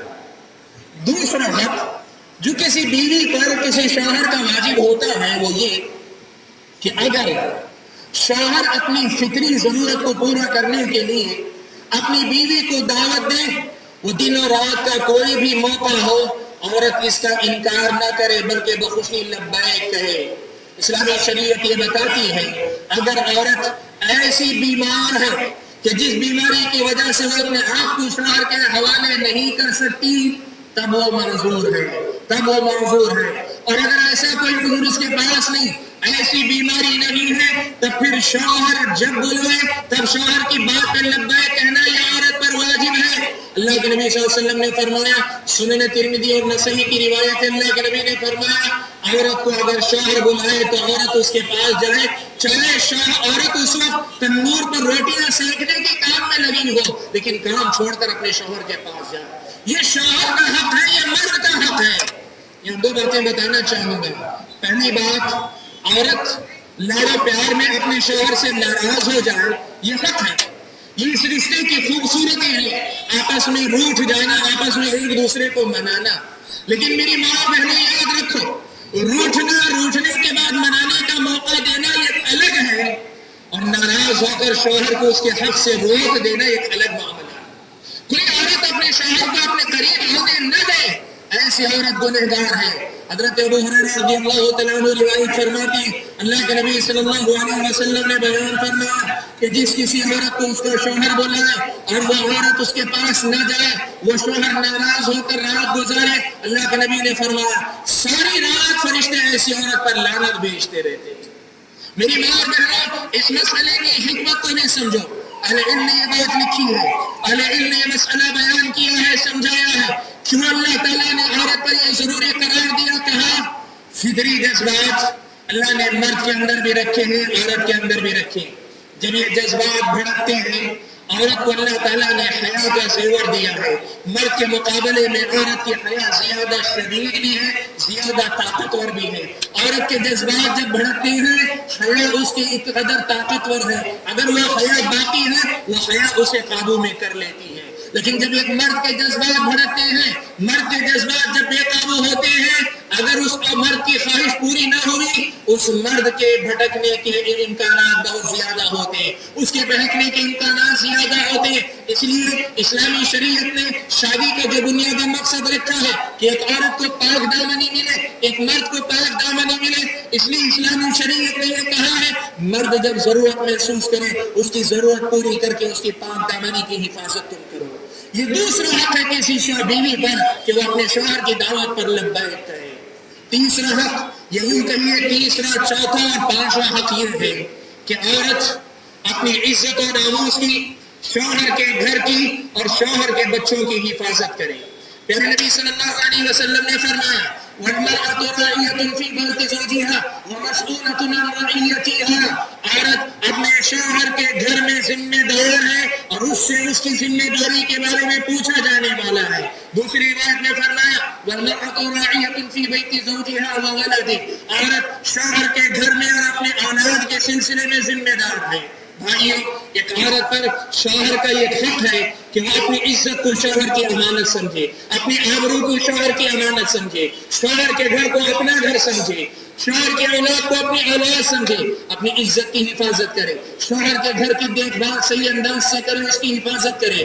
شوہر کی جو اولاد ہے، چاہے اس کی اپنی اولاد ہو یا کسی اور بیوی سے اولاد ہو، شوہر کی اگر اولاد ہے ان کی دیکھ ریکھ صحیح انداز سے کرے، صحیح انداز سے ان کی دیکھ ریکھ کرے۔ اسلامی شریعت کی نظر میں جو عورت اپنی عزت و ناموس کی حفاظت نہ کرے، اجنبی مردوں کے ساتھ ہنسنے بولنے کا ماحول، بے تکلف ماحول، ہاتھ ملانے کا ماحول، چومنے چاٹنے کا ماحول، مغربی کلچر کا ماحول، اس کے سامنے اپنے جسم کے بعض حصوں کو ظاہر کرنے کا ماحول ہو، یہ عورت اپنے شوہر کی امانت میں خیانت کرنے والی عورت ہے۔ ضروری نہیں کہ زنا جیسا جرم کرے، جو عورت شوہر کے حقوق میں کسی بھی درجے میں کوتاہی کرے، یہ عورت شوہر کی حق تلفی کرنے والی ہے۔ اسی طرح گھر کی دیکھ بھال صحیح نہیں کرتی، گھر کا خیال نہیں رکھتی، یہ عورت شوہر کی حق تلفی کرنے والی ہے۔ اسی طرح شوہر کے بچے، چاہے اس کی اپنی اسی بیوی سے، یعنی خود اس کے اپنے بچے ہوں یا پہلی دوسری کسی اور بیوی کے بچے ہوں، ان بچوں سے متعلق صحیح نظر نہیں رکھتی۔ جو بچے اس کے اپنے گھر میں ہیں تو ایسی عورت بھی اچھی بیوی نہیں ہے، ایسی عورت بھی اچھی مومنہ نہیں ہے، ایسی عورت بھی اچھی مسلمہ نہیں ہے۔ یہ تیسرا، چوتھا اور پانچواں حق ہے کہ اپنی عزت و ناموس کی حفاظت کرے، شوہر کے گھر کی حفاظت کرے اور شوہر کے بچوں کا خیال رکھے، ان کی صحیح تربیت کرے۔ یہ شوہر کے حقوق ہیں۔ میری ماں اور بہنوں، شوہروں کا اگلا حق جو تم پر واجب ہے، مزید 2 حق تم پر واجب ہوتے ہیں۔ وہ حق یہ ہے کہ شوہر کی اجازت کے بغیر کسی بھی ایسے شخص کو، چاہے وہ مرد ہو کہ عورت ہو، چاہے وہ مرد ہو کہ عورت ہو، جن کے آنے کو، گھر کے اندر آنے کو شوہر نہ پسند کرتا ہے، آپ پر یہ حق ہے کہ آپ ان کو اپنے گھر میں آنے نہ دیں۔ شوہر اگر کسی کی آمد کو ناپسند کرتا ہے، شوہر کی مرضی کے بغیر آپ کے گھر میں کسی مرد کو، کسی عورت کو آنا نہیں چاہیے، ایک بات۔ اور دوسری بات یہ ہے کہ اگر عورت نفل روزے رکھنا چاہتی ہے، رمضان کے فرض روزوں کے علاوہ کوئی بھی نفل روزہ رکھنا چاہتی ہے، سنت شوال کے 6 روزے، پیر اور جمعرات کا روزہ، 13، 14، 15 چاند کی تاریخ ایام 20 کے روزے، عرفہ کا روزہ، عاشوراء کا روزہ، یا اس سے ہٹ کر نفل روزے بھی رکھنا چاہے، اسلامی شریعت یہ بتاتی ہے کہ شوہر کی اجازت عورت کے لیے ضروری ہے۔ کیوں ضروری ہے؟ بات وہی ہے، حضرت عائشہ رضی اللہ تعالیٰ نے اس مسئلے کی وضاحت کرتی ہے، کہتی ہیں کہ ہم پر کچھ روزے باقی رہ جایا کرتے تھے، عورتوں کی جو ماہانہ مجبوری ہے اس کی وجہ سے کچھ روزے ہم پر باقی رہ جایا کرتے تھے، ہم روزے نہیں رکھ پاتی، یہاں تک کہ شعبان کا مہینہ آ جاتا۔ شعبان کے مہینے میں اللہ کے نبی صلی اللہ علیہ وسلم اکثر حصہ روزہ رکھا کرتے، ہم بھی تب جا کر قضا کر لیا کرتے۔ کیوں؟ اس لیے کہ ہمیں یہ ڈر لگا رہتا ہم روزے سے رہیں، اللہ کے نبی کو کبھی بھی ہماری ضرورت پیش آ جائے، روزے کی حالت میں ہمیں ان کے انکار نہیں کیا کر سکتی۔ اس لیے اسلامی شریعت نے شوہر کا یہ حق قرار دیا ہے کہ اگر نفل روزہ رکھنا ہے، شوہر کی اطلاع اور اس کی اجازت کے بعد ہی رکھے۔ یہ 2 حق ہیں کہ شوہر کی مرضی کے بغیر کوئی گھر کے اندر نہ آئے اور شوہر کی مرضی کے بغیر خاتون روزہ نہ رکھے۔ یہ شوہر کے حقوق میں سے کچھ حقوق ہیں۔ میری ماں اور بہنوں، شوہروں کا ایک اور حق بھی ہے، اور وہ حق یہ ہے کہ اگر تم سرکشی کرتی ہو، تمہارے مزاج میں سرکشی آتی ہے، تمہارے اندر اگر بغاوت پیدا ہوتی ہے، اسلامی شریعت مرد کو یہ حق دیتی ہے کہ وہ تمہاری تربیت کرے، تمہیں ادب سکھائے۔ کیسے ادب سکھائے؟ 3 مراحل اللہ تعالیٰ نے بیان فرمائے، کہا وَاللَّاتِي تَخَافُونَ نُشُوزَهُنَّ فَعِظُوهُنَّ وَاهْجُرُوهُنَّ فِي الْمَضَاجِعِ وَاضْرِبُوهُنَّ۔ اللہ نے 3 مرحلے بیان فرمائے، کہا سب سے پہلے مرحلہ تم مرد اپنی بیویوں کو نصیحت کیا کرو، ان کو سمجھاؤ کہ تمہاری سرکشی کی وجہ سے ایک دوسرے کی زندگی عذاب ہو رہی ہے، تمہاری زندگی بھی خراب، میری زندگی بھی خراب، اور ہم دونوں کی آپس میں لڑائی کی وجہ سے ہمارے بچوں کی زندگی خراب ہو رہی ہے۔ سمجھاؤ، بتاؤ، نصیحت کرو، نقصانات سے ان کو آگاہ کرو، متنبہ کرو۔ یہ پہلا طریقہ۔ اگر عورت سمجھدار ہوگی، تمہاری نصیحت سے وہ واپس لوٹ کر آ جائے گی، اپنی سرکشی چھوڑ دے گی۔ لیکن اگر وہ سرکشی نہیں چھوڑتی ہے، تب پھر وَاهْجُرُوهُنَّ فِي الْمَضَاجِعِ، ان کو ان کے بستروں میں دوری اختیار کر لو، ان کو بستروں میں طرح چھوڑ دو، تم ان سے بستر میں تعلق نہ رکھا کرو۔ یہ دوسرا طریقہ ہے عورت کی تربیت کا، تنبیہ کرنے کا، اور شوہر کو حق ہے کہ شوہر اگر بیوی کے اندر سرکشی دیکھتا ہے تو پھر اس پر یہ کارروائی کرے۔ اور تیسرا درجہ اسلامی شریعت نے یہ بتایا کہ اگر ضرورت پڑتی ہے، دوسرے مرحلے میں بھی عورت سرکشی سے باز نہیں آتی، تو اس کی تربیت کے لیے شوہر اپنی بیوی کو مار سکتا ہے، شوہر اپنی بیوی کو مار سکتا ہے، یہ مارنے کا حق شوہر کو اسلامی شریعت نے دیا ہے۔ میری ماں اور بہنوں، پہلی بات میں آپ سے کہہ رہا ہوں، ان تینوں باتوں کو سرکشی کے نتیجے میں اگر شوہر 3 مرحلوں میں آپ کے ساتھ معاملہ کرتا ہے، پہلے نصیحت کرتا ہے، پھر اس کے بعد بستر میں دوری اختیار کرتا ہے، پھر اس کے بعد اگر مارتا ہے، تو اس پر آپ واویلا نہ مچاؤ کہ اسلامی شریعت نے شوہر کو یہ حق دیا ہے۔ لیکن میرے بھائیوں، اس موضوع کو، یہ جو حق ہے، آخری 3 حق میں نے بتائے ہیں، یہ جو حق ہے نصیحت کا، بستر میں الگ کرنے کا اور عورت کو مارنے کا، اس سلسلے میں کچھ باتیں مجھے آپ بھائیوں سے کہنا ہے۔ بڑا ہی غلط مفہوم ہے جو بعض مردوں نے سمجھا ہوا ہے۔ کچھ مردوں نے یہ سمجھا ہوا ہے کہ اسلامی شریعت نے انہیں مارنے کا حق دیا کہ اس کا مطلب یہ ہے کہ عورتیں کوئی جانور ہیں، جب چاہے مارتے پیٹتے رہو، ڈنڈے سے مارتا ہے، جسی پر ایسے نشان چھوڑتا ہے کہ دیکھ کر آدمی کی روح کانپ جائے۔ عورتوں پر ایسا ظلم، گھریلو ظلم کی انتہا نہیں کیے ہوئے ہیں۔ عورتوں کو منہ پہ تھپڑ مارا جاتا ہے، عورتوں کے ساتھ ایسی بدزبانی، ایسی گالی گلوچ ہوتا ہے کہ کوئی آدمی سنے تو اپنے کانوں میں انگلیاں رکھے۔ میرے بھائیوں، یہ بات یاد رکھو، اسلامی شریعت نے اگر تمہیں یہ حق دیا ہے تو اس کا مطلب ہرگز یہ نہیں ہے کہ تم اپنی بیویوں پر منمانی کرو، بیویوں پہ ظلم اور زبردستی کرو، یہ مطلب ہرگز نہیں ہے۔ سب سے پہلی بات یہ بات یاد رکھو، اسلامی شریعت نے یہ جو باتیں کہی ہیں، یہ سرکشی کے نتیجے میں کہی ہیں۔ عورتوں کی غلطی کے نتیجے میں انہیں مارنے کا اسلامی شریعت نے آپ کو حق نہیں دیا۔ میرے بھائیوں، اس مسئلے کو سمجھو، غلطی میں اور سرکشی میں زمین اور آسمان کا فرق ہے۔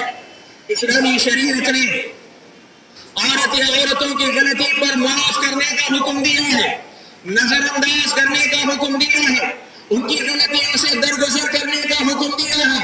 اسلامی شریعت نے جو بات کہی ہے وہ عورتوں کی سرکشی پر ہے۔ غلطی سب کرتے ہیں، غلطی سب کرتی ہیں، مرد بھی کرتے ہیں، عورتیں بھی کرتی ہیں۔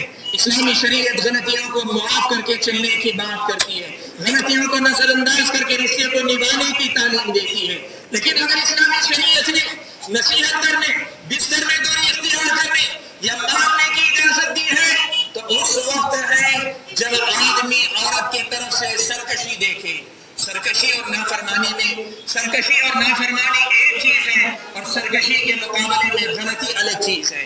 جو مرد صرف غلطی پر اپنی بیویوں کو گالیاں دیتے ہیں، جو مرد صرف غلطی پر اپنی بیویوں کو گھر سے بھگانے کی باتیں کرتے ہیں، جو مرد صرف غلطیوں پہ اپنی بیویوں کو جانوروں کی طرح پیٹتے ہیں، یہ مرد مسلمانوں میں سے اچھے مرد نہیں، یہ مرد مسلمانوں میں سے اچھے مرد نہیں۔ اللہ کے نبی صلی اللہ علیہ وسلم کے صحابہ مہاجرین ہجرت کر کے مدینہ پہنچتے ہیں۔ مکہ کے جو لوگ تھے مہاجرین، وہ اپنی بیویوں کو ذرا دبا کر رکھا کرتے تھے۔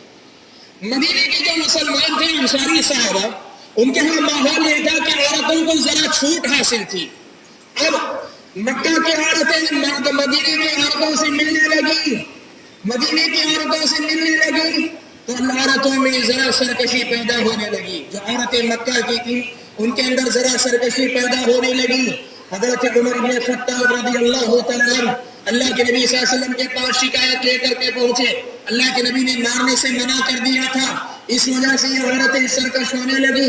حضرت عمر بن خطاب پہنچے، کہنے لگے ذکرنا النساء یا رسول اللہ، اللہ کے رسول، عورتیں حد سے زیادہ سرکشی کرنے لگی ہیں۔ اللہ کے نبی صلی اللہ علیہ وسلم نے جب یہ صورتحال دیکھی کہ واقعی عورتیں سرکشی پر اتر آئی ہیں تو آپ صلی اللہ علیہ وسلم نے پھر سے مارنے کی چھوٹ دی۔ جب اللہ کے نبی نے مارنے کی چھوٹ دی، شام کے وقت میں کچھ عورتیں اللہ کے نبی کی بیویوں کے پاس اپنے شوہروں کی شکایت لے کر پہنچ گئی کہ ہمارے شوہر بے تحاشا ہمیں مارتے۔ معاملہ عجیب تھا، مارنے سے روکتے عورتیں سرکش ہو جاتی اور مارنے کی اجازت دیتے عورتیں شکایت لے کر پہنچ جاتی ہیں۔ اللہ کے نبی صلی اللہ علیہ وسلم کھڑے ہوئے، آپ نے تقریر کی، آپ نے فرمایا لقد طاف بآل محمد النساء، آل محمد یعنی محمد کی گھر والوں کے پاس بہت سی عورتیں شکایت لے کر پہنچی ہیں۔ اللہ کے نبی نے کہا کہ جن مردوں کی عورتیں شکایت لے کر پہنچی ہیں ان مردوں کو یہ بات سمجھ لینی چاہیے کہ وہ مسلمانوں میں سے اچھے مرد نہیں ہیں۔ سبحان اللہ۔ میرے بھائی یہ بات آپ سمجھو، اسلامی شریعت نے مارنے کی اجازت دی ہے، لیکن بتاؤ اللہ کے نبی صلی اللہ علیہ وسلم نے اپنی بیویوں میں سے کتنی بیویوں کو مارا؟ اللہ کے نبی نے اپنی بیویوں کو مارا ہے۔ میرے بھائیوں، مسئلے کی جو نزاکت ہے اسے سمجھو، اور یہ بات یاد رکھو، اسلامی شریعت نے جس مار کے مارنے کا حکم دیا ہے وہ تربیت والی مار ہے، وہ غصہ نکالنے والی مار نہیں ہے۔ زمین و آسمان کا فرق ہے دو مار کے اندر، ایک وہ مار جس میں آدمی اپنا سارا غصہ نکال لینا چاہتا ہے، اور دوسری وہ مار جس میں آدمی عورت کو احساس دلانا چاہتا ہے۔ پیارے نبی صلی اللہ علیہ وسلم نے عورت کے حقوق بیان کیے تو اس وقت اللہ کے نبی نے یہ بھی کہا، یہ حق میں پہلے بھی ذکر کر رہا ہوں، حالانکہ اس کا حق عورتوں کے تذکرے کے ساتھ آنا چاہیے تھا، لیکن موقع کی مناسبت سے میں ذکر کر دیتا ہوں۔ اللہ کے نبی نے کہا یہ عورت کا حق ہے، اگر تم اس سے دوری اختیار کرتے ہو گھر میں رکھ کر دوری اختیار کرو، گھر سے نکال کر دوری اختیار مت کرو۔ اور جب مارا، اللہ کے نبی نے کہا اگر ڈانٹنا ہے، ان کو نصیحت کرنی ہے، وَلَا تُقَبِّحْ، اسے ایسے الفاظ نہ کہو، قبح اللہ وجہک، اللہ تجھے رسوا کرے، تجھے ذلیل کرے، ایسی بد زبانی اپنی بیوی کے ساتھ نہ کیا کرو۔ اللہ کے نبی نے کہا وَلَا تَضْرِبِ الْوَجْهَ، اگر مارنے کی نوبت آتی ہے عورت کے چہرے پہ کبھی مت مارو، عورت کو کبھی تھپڑ نہ مارو، عورت کے منہ پہ کبھی نہ مارو، بلکہ اہل علم نے یہ بات نقل کی ہے اللہ کے نبی صلی اللہ علیہ وسلم کے احادیث کی روشنی میں کہ اگر کبھی عورت کو مارنے کی ضرورت پیش آئے تو مار ایسی مارو کہ جس مار سے نشان نہ پڑے جسم پر، جس مار سے جسم پہ نشان نہ پڑنے پائے۔ مقصد کیا ہے؟ عورت کی جس مار کا اسلامی شریعت نے حکم دیا ہے یہ تربیت والی مار ہے، یہ عورت کو متنبہ کرنے والی مار ہے، یہ عورت کو آگاہ کرنے والی مار ہے، یہ درندوں کو، یہ جانوروں کو، یہ بے حسوں کو مارنے والی مار نہیں ہے۔ میرے بھائیوں، اس مسئلے کو یاد رکھو۔ خاتون اسلام نے مسئلہ آپ کو بتا رہا تھا کہ اگر شوہر آپ کو نصیحت کرتا ہے، آپ کے بستر سے دوری اختیار کرتا ہے تو مزید سرکشی کے بجائے اپنے آپ کو شوہر کے تابع و فرما بردار کرو، اس لیے کہ ایسا کرنے میں اللہ تعالیٰ کی رضا اور خوشنودی ہے۔ یہ شوہروں کا ایک اور حق ہے۔ شوہروں کا کے حقوق میں سے میں نے جو حق ضروری سمجھے ان حقوق کا آپ کے سامنے تذکرہ کیا، ان کے علاوہ بھی کچھ دوسرے حق ہیں، کسی اور مناسبت سے آپ کے سامنے بیان کروں گا۔ بات آگے بڑھتی ہے، اسلامی شریعت یہ بتاتی ہے وَلَهُنَّ مِثْلُ الَّذِي عَلَيْهِنَّ بِالْمَعْرُوفِ، جس طرح عورتوں پر حق ہے اسی طرح عورتوں کے بھی تم پر حق ہیں۔ مردوں کو اللہ تعالیٰ نے اس بات کا حکم دیا ہے کہ وہ مرد عورتوں کے حقوق کا بھی پوری طرح خیال رکھے۔ میں نے پہلے ہی یہ حدیث آپ کے سامنے سنا ہے، خیرکم خیرکم لأہلہ، تم میں سب سے بہتر مرد وہ ہے جو تم اپنی بیوی کے ساتھ اچھا ہو۔ جس مرد کے بارے میں اس کی بیوی رضامندی کا اظہار کرے، جس مرد سے اس کی بیوی خوش ہو، جس مرد کے بارے میں اس کی بیوی گواہی دے کہ میرا شوہر اچھا ہے، وہی تم میں اچھے لوگ ہیں، یہ بات اللہ کے نبی صلی اللہ علیہ وسلم نے بیان فرمائی۔ میری ماں اور بہنوں، آپ کے جو حقوق ہیں وہ حقوق میں مردوں کے سامنے بیان کرو۔ آپ مرد حضرات سنیں، عورت کا سب سے پہلا حق یہ ہے کہ عورت کو نکاح کے ساتھ ہی یا نکاح کے بعد جتنا جلدی ممکن ہو حق مہر ادا کیا جائے۔ حق مہر یہ عورت کا خالص حق ہے، جو مہر آپ طے کرتے ہیں وہ مہر خالص اس عورت کا حق ہے۔ اور میں بتانا چاہوں گا یہ لڑکی کے باپ کا حق نہیں ہے، یہ لڑکی کی ماں کا حق نہیں ہے، یہ لڑکی کی کسی رشتہ دار یا سرپرست کا حق نہیں ہے۔ اور بتانے کے لیے یہ بھی بتا دوں، بہت سارے لوگ عورت کے مہر کے پیسے سے ولیمہ کرتے ہیں، شادی کی دعوت کرتے ہیں۔ یاد رکھو، عورت کا حق مہر دعوت کرنے کے لیے بھی نہیں، یہ خالص عورت کا حق، خالص عورت کا حق ہے، یہ عورت ہی کو ملنا چاہیے۔ پھر اگر عورت چاہے اپنی خوشی سے، اپنی مرضی سے، وہ چاہے تو اپنے بشار کو دے دے، چاہے تو اپنے باپ کو دے دے، چاہے تو اپنی ماں کو دے دے، چاہے تو اپنی زندگی بھر اپنے پاس رکھ کر استعمال کرے، چاہے تو اللہ کے راہ میں صدقہ و خیرات کر کے اپنے آخرت کا ذخیرہ بنا لے۔ عورت کا یہ اپنا ذاتی حق ہے۔ وَآتُوا النِّسَاءَ صَدُقَاتِهِنَّ نِحْلَةً، عورتوں کو ان کا حق نقد عطیہ کے طور پر عطا کر دو، یہ اسلامی شریعت نے حکم دیا ہے۔ اور اگر تاخیر سے دے رہے ہیں تو اس کا حق دے دو۔ ہمارے معاشرے میں حق مہر کے سلسلے میں بڑا ظلم عورت پر ہوتا ہے، عورت کو حق مہر ادا نہ کیا جاتا، شوہر کا انتقال ہو جاتا ہے، عورت کو لا کر جنازے کے پاس بٹھاتے ہیں، کہتے ہیں حق مہر معاف کر دو، حق مہر معاف کر دو. اب بتاؤ کون سی عورت ہوگی جو جنازے پہ بیٹھ کر کہے میں حق معاف نہیں کروں گی؟ کون سی عورت ہوگی؟ اگر محبت کرنے والی ہوگی، شوہر کی جدائی کا ایسا غم ہوگا، وہ حق مہر کیا 1000 بار وہ معاف کرنے کے لیے تیار. اور اگر شوہر سے ناراض ہوگی تب بھی اتنی زیادہ نادان نہیں ہوگی کہ مرے ہوئے شوہر کا حق مہر معاف نہ کرے اور ساری بستی میں ڈھنڈورا پیٹا جائے. ایسی ظالم عورت ہے، مرے ہوئے شوہر کا حق بھی معاف نہیں کرتی، عورت مجبور ہو جاتی ہے وہاں پہ معاف کرنے کے لیے. اس طرح حق مہر معاف کرنا یہ عورت پر ظلم ہے، یہ زبردستی ہے، یہ ناجائز ہے، اسلامی شریعت کے نظر میں گناہ ہے، یہ عورت کی حق تلفی ہے. اس لیے میرے بھائیوں، اپنی بیویوں کا حق مہر فوراً ادا کرو. اگر پہلے ادا کر دیا الحمدللہ، اگر اب تک ادا نہیں کیا حق مہر بیوی کے حوالے کرو، وہ چاہے جیسے استعمال کرے. یہ پہلا حق ہے جو بیوی کا آپ پر اور مجھ پر واجب ہوتا ہے. دوسرا حق جو بیویوں کا شوہروں پر واجب ہوتا ہے وہ ہے عورتوں کا نام و نفقہ، یعنی عورتوں کی روزی روٹی، ان کے واجبی اخراجات. عورت کے واجبی اخراجات سے مراد اس کا کھانا پینا اور اس کی ضرورت، جو بنیادی ضرورتیں ہیں، ان ضرورتوں کا خیال رکھنا یہ عورت پر فرض ہے. اور ایسا فرض ہے کہ شوہر بیوی مالدار ہوگی، بیوی مالدار ہوگی، شوہر یہ نہیں کہہ سکتا تمہارے پاس تو مال ہے تم اپنی ضرورتیں خود پوری کر لو. شوہر یہ نہیں کہہ سکتا. شوہر پر یہ فرض ہے کہ وہ اپنی بیوی پہ خرچ کرے. قرآن مجید میں اللہ تعالیٰ نے فرمایا لِيُنْفِقْ ذُو سَعَةٍ مِّن سَعَتِهِ وَمَنْ قُدِرَ عَلَيْهِ رِزْقُهُ فَلْيُنْفِقْ مِمَّا آتَاهُ اللَّهُ. تم میں سے جو وسعت رکھنے والا ہے، طاقت اور استطاعت رکھنے والا ہے، وہ کھلے ہاتھ کے ساتھ اپنی بیوی پر خرچ کرے. اور جو تم میں سے تنگ دست آدمی ہے وہ اپنی تنگ دستی کے ساتھ صحیح لیکن اپنی بیوی پہ خرچ کرے. عورت کے اخراجات برداشت کرنا یہ عورت کا حق ہے، یہ عورت پر، یہ مرد پر ذمہ داری ہے. مرد اپنی بیویوں پہ خرچ کرے یہ عورت کا حق ہے. اسلامی شریعت یہ بتاتی ہے کوئی شوہر کمانے جائے نہیں، محنت کرے نہیں، بیوی بچوں کی روزی روٹی کا انتظام کرے نہیں، تو وہ یہ نہیں کہہ سکتا کہ تمہارے پاس مال ہے تم خرچ کرو. وہ مرد گنہگار ہے. بیوی اپنے پاس مال رکھتے ہوئے بھی شوہر سے مطالبہ کر سکتی ہے کہ میرا خرچ دو، مجھ پہ خرچ کرو. یہ شوہر سے مطالبہ وہ کر سکتی ہے، اور شوہر کے لیے جائز نہیں ہے کہ بیوی پہ دباؤ ڈالے کہ تمہارے پاس مال ہے تم خرچ کیا کرو. یہ دوسرا حق ہے جو کسی عورت کا اپنے شوہر پر واجب ہوتا ہے.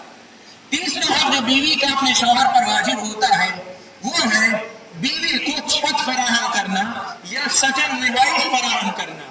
اللہ نے فرمایا اسکنوہن من حیث سکنتم من وجدکم. اللہ نے کہا تم اپنی طاقت سے جہاں تم رہتے ہو وہاں اپنی بیویوں کو رکھا کرو، جہاں تم رہتے ہو وہاں اپنی استطاعت کے مطابق ان کو رکھا کرو. عورت کو مرد کی استطاعت کے مطابق گھر دینا یہ مرد کی ذمہ داری ہے. یعنی مسئلے کی وضاحت کرو، خرچ کے معاملے میں بھی، سکن کے معاملے میں بھی مرد کی طاقت دیکھی جائے گی، عورت کی حیثیت نہیں دیکھی جائے گی. عورت ہو سکتی ہے بڑا اونچے گھرانے کی مالدار ہو گئی، وہ اپنا خرچ اپنے معیار کے مطابق طلب نہیں کر سکتی، وہ اپنے لیے گھر اپنے معیار کے مطابق طلب نہیں کر سکتی. مرد کی جو طاقت ہے، جو استطاعت ہے، اسی کے مطابق خرچ بھی دے گا، اسی کے مطابق وہ گھر بھی دے گا. اور عورت ایسے مرد سے شادی کرنے سے پہلے یہ فیصلہ کر لے کہ وہ اس کم حیثیت والے کے ساتھ زندگی گزارنا چاہتی ہے کہ نہیں. اگر ایک مرتبہ فیصلہ کر لیتی ہے تو خرچ مرد کی طاقت کے مطابق ملے گا، گھر مرد کی استطاعت کے مطابق ملے گا، عورت کی حیثیت کے مطابق نہیں ملے گا. لیکن جو ملے گا عورت کا یہ حق ہوگا کہ اسے خرچ بھی ملے، اسے سکن بھی ملے. یہ بیوی کے حقوق میں سے چند حقوق ہیں. حاضرین گرامی، عورت کے حقوق بہت سارے، ان میں سے ایک بڑا حق یہ بھی ہے کہ اگر اللہ تبارک و تعالیٰ نے کسی مرد کو ایک سے زیادہ شادی کرنے کی توفیق دی ہے، اگر کوئی مرد ایسا ہے جس نے ایک سے زیادہ شادی کی ہے، اسلامی شریعت یہ بتاتی ہے مرد دوسری شادی اسی وقت کر سکتا ہے جب وہ پہلی بیوی کے حق ادا کر رہا ہو، اور دوسری بیوی کی سے شادی کرنے کے بعد دونوں کے حق برابر ادا کر سکتا. جو مرد دو بیویوں کے درمیان انصاف نہیں کر سکتا یا بیویوں کے حقوق کی ادائیگی نہیں کر سکتا، ایسے مرد کے لیے اسلامی شریعت ایک سے زائد شادی کی اجازت نہیں دیتی. وَإِنْ خِفْتُمْ أَلَّا تَعْدِلُوا فَوَاحِدَةً. اگر تمہیں ڈر ہے کہ تم انصاف نہیں کر سکتے تب پھر تم ایک ہی پہ بس کرو. اسلامی شریعت یہ بتاتی ہے کہ عورت پر اگر ایک کے بعد دوسرے ساکن تم لانا چاہتے ہو تب پھر سب سے پہلے عورت کے واجبی حقوق برابر ادا ہونے چاہیے, اور اگر ایک سے زائد لے ہوتے ہیں تب دونوں کے درمیان برابر کا انصاف ہونا چاہیے. سبحان اللہ. پرانے لوگوں میں کچھ لوگ انصاف کے بارے میں کتنا خیال رکھا کرتے تھے, اندازہ لگاؤ. کہتے 2 تربوز منگوایا تو ایک تربوز ایک گھر میں دوسرے گھر میں نہیں بھیجا, بلکہ دونوں تربوز کو کاٹا اور آدھا دونوں میں سے 2 گھروں کو دے کر بھیجا. کسی نے کہا کیا ضرورت تھی, ایک یہاں دیتے ایک وہاں دے دیتے, دونوں برابر تھے. کہا دونوں سائز میں تو برابر تھے لیکن مزے میں دونوں برابر تھے کہ نہیں تھے مجھے پتا نہیں. اور اللہ تعالیٰ عورتوں کے درمیان انصاف کرنے کا حکم دیتا ہے. پتہ نہیں ایک کو میٹھا دوسرے کو پھیکا مل گیا تو یہ انصاف نہیں ہوا. میرے بھائیوں, اس درجے کے انصاف کی فکر کرو, بیویوں کے درمیان انصاف کرو. آج یقین مانو ایک سے زائد شادی کیوں ناپسندیدہ؟ کئی وجوہات ہیں. ایک وجہ تو عورتوں کی فطری ناپسندیدگی, عورتوں کے اندر ساکن کو برداشت کرنے کا جذبہ نہیں, یہ ایک وجہ ہے اور یہ وجہ برقرار رہے گی. لیکن میرے بھائیوں, یہ حقیقت ہے, یہ معاشرے کی سچائی ہے. آج ایک سے زیادہ شادی مشکل اس لیے بھی ہے کہ ایک سے زائد شادی کرنے والے پہلی بیوی کے ساتھ عام طور پہ حق تلفی کیا کرتے ہیں. اسلامی شریعت یہ بتاتی ہے عورت کا یہ حق ہے کہ آپ اگر ایک سے زائد شادی کر رہے ہیں تو پھر انصاف سے کام لیں.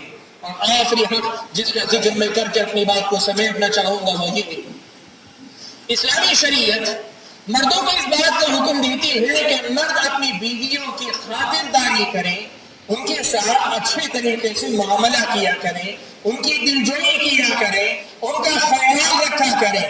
وَعَاشِرُوهُنَّ بِالْمَعْرُوفِ, اللہ نے فرمایا عورتوں کے ساتھ اچھا سلوک کیا کرو. اسلام تو یہاں تک کہتا ہے اگر کسی عورت کے اندر کہیں تھوڑی باتیں ناپسندیدہ گزرے ان کو نظر انداز کر کے بھی ان کے ساتھ اچھا سلوک کیا کرو. اللہ نے فرمایا فَإِن كَرِهْتُمُوهُنَّ, اگر تم عورتوں کی کوئی بات ناپسند کرتے ہو, فَعَسَىٰ أَن تَكْرَهُوا شَيْئًا, ہو سکتا ہے تم یہ چیز ناپسند کرو, وَيَجْعَلَ اللَّهُ فِيهِ خَيْرًا كَثِيرًا, اور اللہ تعالیٰ اسی عورت کے اندر بہت زیادہ خیر رکھا ہوا ہو. اللہ کے نبی صلی اللہ علیہ وسلم نے فرمایا, اللہ کے نبی نے فرمایا عورت کو اللہ تعالیٰ نے پسلی سے پیدا کیا. عورت کو جو پسلی سے پیدا کیا اور پسلی کی ہڈی ٹیڑھی ہے, عورت کے اندر ٹیڑھ پن باقی رہے گا. اگر اس کے ٹیڑھے پن کو باقی رکھ کر تم اس سے فائدہ اٹھانا چاہو بہت زیادہ فائدہ اٹھا سکتے ہو, لیکن اگر تم چاہو کہ اسے سیدھا کر کے ہی میں رہوں گا تو تم اسے توڑ دو گے اور اس کے توڑنے سے مراد طلاق کی نوبت آئے گی. اسلامی شریعت یہ بتاتی ہے اپنی عورتوں کے اندر اگر کہیں کوئی عیب نظر آئے, کوئی خامی نظر آئے, اسے برداشت کر کے بھی اس کے ساتھ اچھا سلوک کرو. یہ عورت کا حق ہے. اللہ کے نبی نے فرمایا لا یفرق مؤمن مؤمنہ, ایک مومن عورت کو ناپسند نہ کرے. اگر اس کی ایک خصلت بری لگے گی ہو سکتا ہے دوسری عادتیں اسے اچھی لگنے لگیں.